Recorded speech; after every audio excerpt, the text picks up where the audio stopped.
What up, it's your boy Incredible, and this is my discussion slash review for High Potential Season 1, starring Kaitlin Olson, Daniel Sunjata, or Jita, however you want to say it, and Javicia Leslie. Honestly, I was highly intrigued and thoroughly surprised with this show, and I cannot wait for Season 2. Let's talk about it. Headed out for change, I just started on my quest. Yeah, the world will know my name, I'm excited, I'm obsessed. No one in my way but myself and a test. Yeah, I will be the best, yeah, I will be the best. Life is just a game, I'll be playing till I rest. I'll be there to claim my own spot among the best.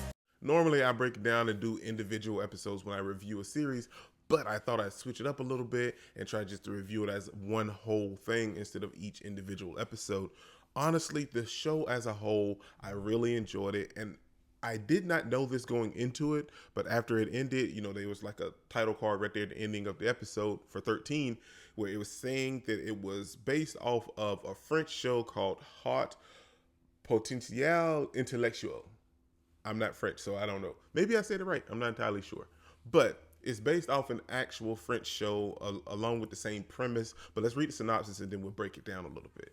Thanks to her exceptional mind, single mom of 3, and that's what Morgan is. So we see her in that very first episode. We get to introduce to her genius while also keeping it light and fun-hearted with someone like Kaitlin Olson starring as the main character. I've seen her in a couple of things, and we all know her from It's Always Sunny in Philadelphia. But seeing her in something like this, where it's a little bit serious, a little bit comedic, and it kind of just breaks everything and gives you a nice mixture of both, to where it's still entertaining and the stakes are a little bit high as well, because at the end of the day, she is a consultant for she doesn't really understand the stakes of it until maybe a couple of episodes in, and then she realizes that, hey, okay, well, this is going to be a career, this is going to be something for me and my kids. It starts to make her life feel a little bit better. It brings a little bit daughter's father, put it like that, because it had her daughter feeling a certain type of way this season. Now, with the kids got enough screen time to where, like, oh, okay, well, I like seeing Morgan's kids on screen, but you kind of want them to be a little bit more important, in my opinion, when it comes to the second season. But everybody knows that first season is that ground foundation. It kind of gives you that little leeway. You see what works, what doesn't work, and what's going to give you the boost in ratings that you need. And I think the kids can actually do that.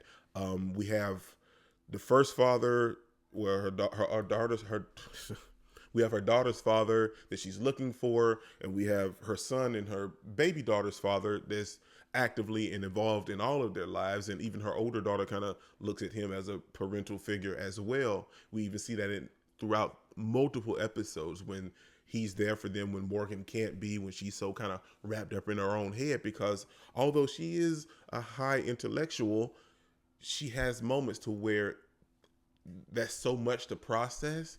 It takes a lot out of her, or her focus is always so impactful on whatever's straight in front of her that she needs to finish it. You know what I'm saying? So it's a lot of different circles and a lot of different avenues going on, but that's what makes the story so intriguing, at least from my perspective. It brings things to a nice little bubble, if you will, for this character.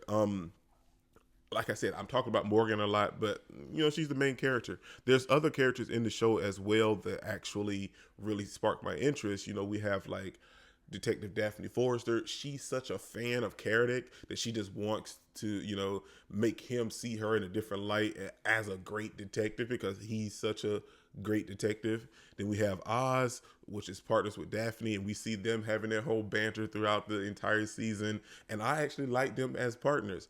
We have the lieutenant, which is very skeptical of Morgan at first, but she kind of jumps on that bandwagon real fast once Morgan starts to help her and realize that they're closing cases a lot faster. And that kind of rounds out the main cast, because I talked about our kids and everything. I do think that they are kind of pushing Morgan and Kaitlin together. We know Morgan kind of had that little fling with the janitor guy, but I don't see that going anywhere. At least I don't hope so. I kind of like her and Kaitlin together. That's just me. I mean, a lot of times when it comes to a show like that, I don't want the partners to get together eventually. Sometimes it kind of throws off the dynamic if you force it, but that whole dynamic with Kaitlin and Morgan, where they kind of butted heads, but they kind of like each other a little bit. And then right there at the ending with 13, where Carradec is kind of so overprotective of Morgan, and then he was like, yeah, okay. And when she comes in with the dress and on 13, you know, like, you know what? I kind of see you. I'm seeing you, Morgan. I'm seeing you. So maybe eventually they'll get to that point, but I like how they're flushing it out. It's not just like, oh, it's an immediate thing.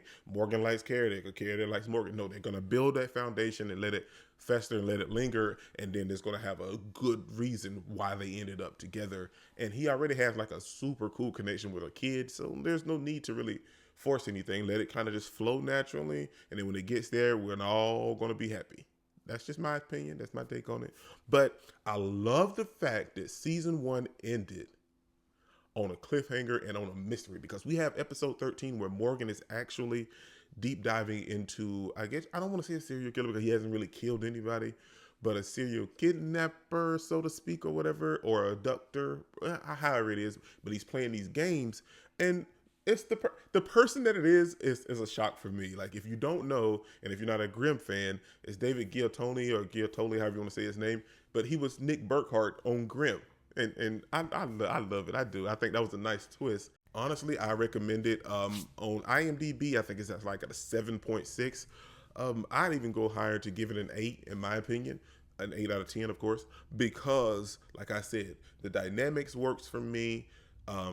It's a simple cop drama, but at the same time, I like the fact that she's a genius, and then the characters are working for me. The characters and the actors are selling stuff so much more for me.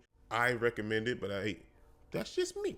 This is What If Incredible. Don't forget to smash like button. You can't smash any more. Comment down below, and I'll be sure to respond to each and every one of them, and subscribe. Peace out. Cause I've been working a lot, I think I deserve a shot, I think I deserve a spot. Cause it's been years on this path that I walked, and if I keep going, I pray I'll be at the top.